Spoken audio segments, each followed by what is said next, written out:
বানরের মতো লাফালাফি, ছোট বাচ্চাদের মতো গুতাগুতি আর নতুন বান্ধবীর সাথে মত বিনিময়। সাথে আছে নাটোরের কৃতি সন্তান মিলন সাহেব। আসসালামু আলাইকুম।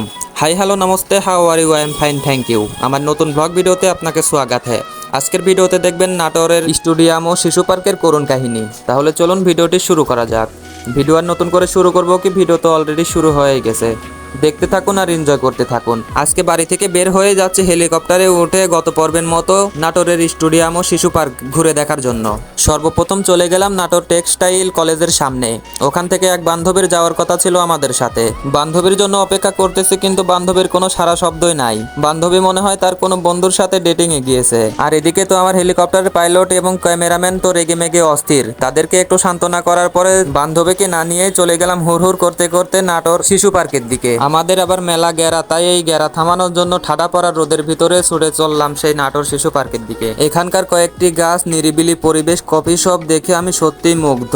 গেছি দুপুর টাইমে ঠাডা পড়া রোদের ভিতরে, ওই জন্য মানুষজনের জনসংখ্যা খুবই কম। চাইলে আপনারা এখানে চলে আসতে পারেন। স্টেডিয়ামের সামনে দুইটা কাঠের পুতুল বল ব্যাট হাতে করে দাঁড়ায় আছে হুদাই। নিরিবিলি পরিবেশ আর ঠাডা পড়া রোদ যেন আমাকে কাছে টানে। আর এটা আমাদের হেলিকপ্টারের পাইলট একে ফজলুল হক ওরফে নয়ন বন্ড। প্রথমে চলে আসলাম স্টেডিয়ামের ভিতরে। এই ঠাডা পড়া রোদের ভিতরে স্টেডিয়ামে খেলার প্র্যাকটিস চলতেছে। চারিদিকে একটু দেখাশোনা করার পরে চলে আসলাম বাইরে শিশু পার্কের ভিতরে। এখানে মনোরম পরিবেশ আর স্নিগ্ধ বাতাস আমাকে কাছে টানে। ছোট বাচ্চার মতো প্রথমে উঠলাম পিছলে খেলার, তাই ওঠার পরে আর নামতে পারি না। এত গুতাগুতি করার পরে নামলাম অবশেষে। নিজের মাথাতেও ভূত চাপলো, ছোট বাচ্চাদের মতো খেলা শুরু করে দিলাম এখানে। খেলা খেলি শেষ, এবার ঠেলাঠেলি শুরু। ধাক্কা দেওয়ার মানুষই খুঁজে পাচ্ছি না। এদিকে ওদিকে তাকানোর পরে দেখি মানুষজন নাই। আগে জানতাম না পার্কে গেলে বান্ধবী পাওয়া যায়। বান্ধবীর সাথে মত বিনিময় করার পরে চলে আসলাম পুলিশের কার্যালয়ের সামনে। সচরাচর এরকম কার্যালয় কোনো জায়গায় দেখা মেলেনি আমার। সামনের দিকে অস্থির ফুলের বাগান আর পুকুর আমাকে কাছে টানে। এখানে অনেক মানুষজন আসে নাকি ঘোরাঘুরি করার জন্য। দেখতে তো পারছেন এখানে মানুষজনের জনসংখ্যা একটু খুবই কম। গিয়েছে তো রোদের ভিতরে, তাই মানুষ নেই, কিন্তু পরিবেশটা অনেক সুন্দর লাগতেছে। এই জায়গা যারাই যায় তারাই নাকি এখানকার প্রেমে পড়ে যায়। আমিও প্রেমে পড়ে গেলাম। এখানকার না, সেই বান্ধবীর কথা খুবই মনে পড়তেছিল। এখানে যদি বান্ধবী আমার সাথে আসতো কতই না মজা করতে পারতাম। বান্ধবীর কথা কিছুতেই ভুলতে পারতেছিলাম না। আর এদিকে ক্যামেরাম্যানের জ্বালাও সহ্য করতে পারতেছিলাম না। এত জ্বালাচ্ছে যে কিছুতেই আমার সহ্য হচ্ছে না।